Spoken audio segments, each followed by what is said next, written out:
Hello, I'm Ty Mitchell, and we'd like to welcome y'all today. This is part 2 of a 5-part series, and last week we talked about your alleyway, some of the problems that you may have in your alleyway, and this week we're going to talk about your approach to the first barrel and some of the problems that you may have at a first barrel and how to correct them.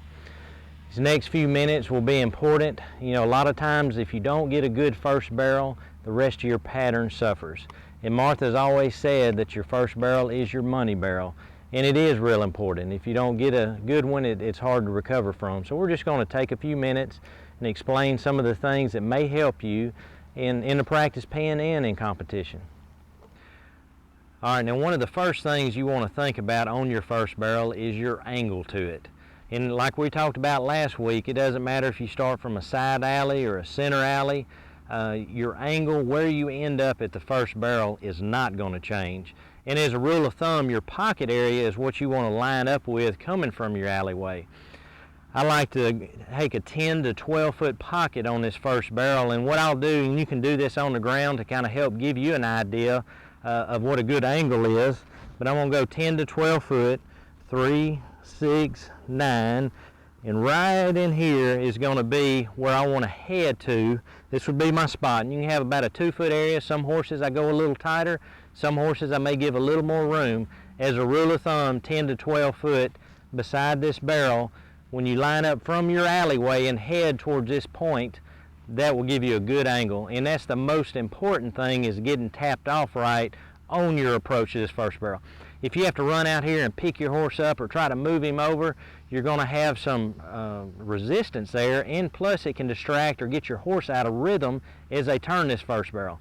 When I'm coming to the first barrel, I want this horse to run straight to this spot. I want to wait till my leg is even before he makes that turn. Now what that's going to do is help form the pocket. You want to make sure they give that room, and as you go around the barrel, you're going to be tighter on the backside. Give that room going in so they can line up. And what's important about this first barrel, the way you leave it has a lot to do with how you do your second barrel. In fact, your second barrel starts when you leave this first barrel. So it's important to get lined up leaving your first barrel. Now I'm going to get on the horse and show a couple of things as far as that you can do in a practice pen and even in a run. Now, as I enter the arena, I want to make sure that my hands are slid down before I ever leave the alleyway, and I want to make sure that I'm looking at that spot or that pocket. That's the area around the barrel that I want to give. So many times we'll not hit that spot, we'll be in too tight or even out too wide, and that's going to cause our horse to get in a bind in the turn. Now, from my alleyway to this spot right here, which is that 10 to 12 foot pocket area, that's a good rule of thumb. Now I'm going to kind of show you what will happen if you get in too close. Now, a lot of times we may take off, we're heading towards this barrel. We may not hit it, but we're at a bad angle. It's going to cause our horse to cut the pocket off, go past the barrel, and ultimately make us wide on the backside. That is if you're going in too tight. So you want to make sure you give that depth. You want to wait till that leg is even with the barrel before you start that turn. Now, one thing that's important, depending on your horse, and there's two types of horses. You have free runners, and then you have horses that are pretty ratey. If you have a free runner, it's going to be important to know where to rate or check your horse. And when we check our horse, what we're talking about is a two-hand check. And as a rule of thumb, you want to do it right before where your tracks cross going into your barrel. You don't want to do it too early, and you don't want to do it too late. But as a rule of thumb, when I check my horse, I ought to be able to check him, then go to my saddle horn and start my turn. It'll be one fluid motion.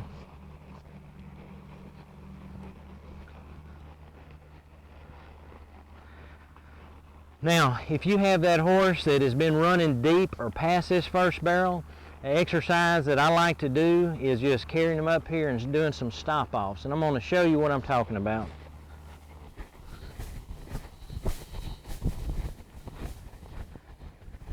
Whoa.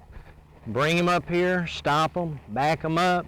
If I have a horse that's fairly nervous, I may let him sit here for 5 minutes, let him know that this area is to settle down and to get some collection. Now I will turn away from the barrel. I'm going to go back and do the same thing again. And every time I'm doing this, I'm lining up with that pocket area. Remember, consistency is key in that practice pen. Whoa. Set down first, get those toes up, and then apply pressure with your hands. So many times our body position gets us in trouble. We'll say whoa, but our body is over the saddle horn. Before you ever pull back on the reins, you want to sit down. You don't want to lean back, but sit down in that saddle. Give this horse a pre-cue. Then when you put pressure on the reins, they should respond to you. Now if this horse stops and he swings that rear one way or the other, I want to correct that before I turn away from the barrel and go back and do it again. Now the reason I'm turning away from the barrel and starting over is, number one, I'm trying to get some repetition in, and I never would want to turn in front of that barrel. So always, if you're doing some corrective work at a barrel, make sure you turn away. You don't want this horse to think he can duck in front of that barrel, so turn away, go back, and what I'm looking for, I may do this 5 or 6 times till I feel this horse start rating or collecting up on his own without me having to do a lot of effort. Now what my goal is, when I go to a show, I don't want to have to check my horse as much. I want it to be on his mind, so when I send him in there, he's going to back off. I can be lighter with my hands. Your preparation is important in the practice pen for a run. And what you do during the week, whether your horse has a first barrel problem or second barrel problem, what you do during the week is important as far as getting them ready for that run. So make sure when you rate your horse, you want to do it 2 hands, even check. And the reason you want to do even pressure is you want this horse to slow down in a straight line. Now what happens a lot of times, we'll check more with our right hand. We're making a right hand turn, we pull on this right hand, and it opens the door for this horse to start that turn. And so he needs to know that whoa means whoa and turn means turn. He does not think that when we rate him that it's time to turn. He does not need to turn there. He needs to rate first, and then by the time our leg is even with the barrel, we're starting that turn, going to that saddle horn, and we're in position. Now, on the back side of this barrel, this is where it's important to get a good second barrel. A lot of times you'll see people, they may be tight, but they head straight towards the second barrel, having to move their horse over. If you'll keep this horse's nose just a little bit longer as you're leaving this first barrel, just enough to see the corner of this eye, and I'm going to hold him a little bit, and right here, now I'm tight. He stayed round in the turn. He was able to get out of the turn, but my direction is towards my pocket area at the second barrel. In between the barrels should be like a horse race. If you're having to handle your horse in between the barrels because you're out of position, that's going to cost you time. When you leave a barrel, the way you leave it has a lot to do between a winning run and being out of the money. And you definitely want these horses to be in position, and that starts, your job to turn, it's your horse's job to turn, it's your job to put them in position. And so many times from that alleyway, we're doomed. So finding that spot, whether it's you getting on right by the barrel and just stepping off without your horse there, finding that spot is important. And your spot or your angle to the first barrel does not change. You're going to end up at the same place in relation to that barrel. You know, Ty, and you've always had a great first barrel on all of your horses. And I remember Molly, you know, you won the Junior World on her 4 years in a row, a record that's never been done before. She had one of the most exciting, awesome first barrels in the world. Well, the thing that made her is that you could trust her. You know, you could step in that alleyway, and when the chips were on the table, you could rear back and send her, and she was going to back you up.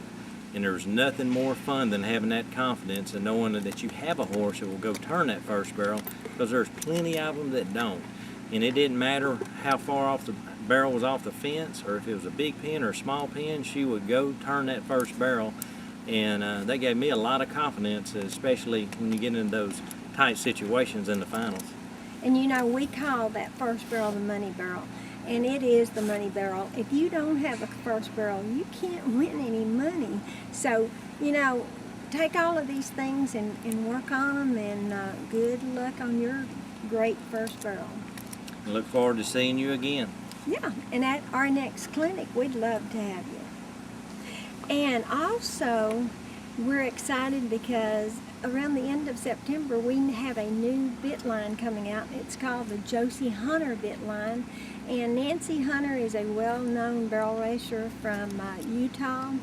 And her husband Fred is very good cutting, reining, riding barrel horses. And there's going to be a bit for corrections and one for starting a horse. And we will be introducing these new bits soon. And Ty, you and Josie are going to do a new bit line soon too. So be That's looking right. for that, because you know we're always wanting to get things that will help you and your horse. And kind of tell about something about why bits are so important.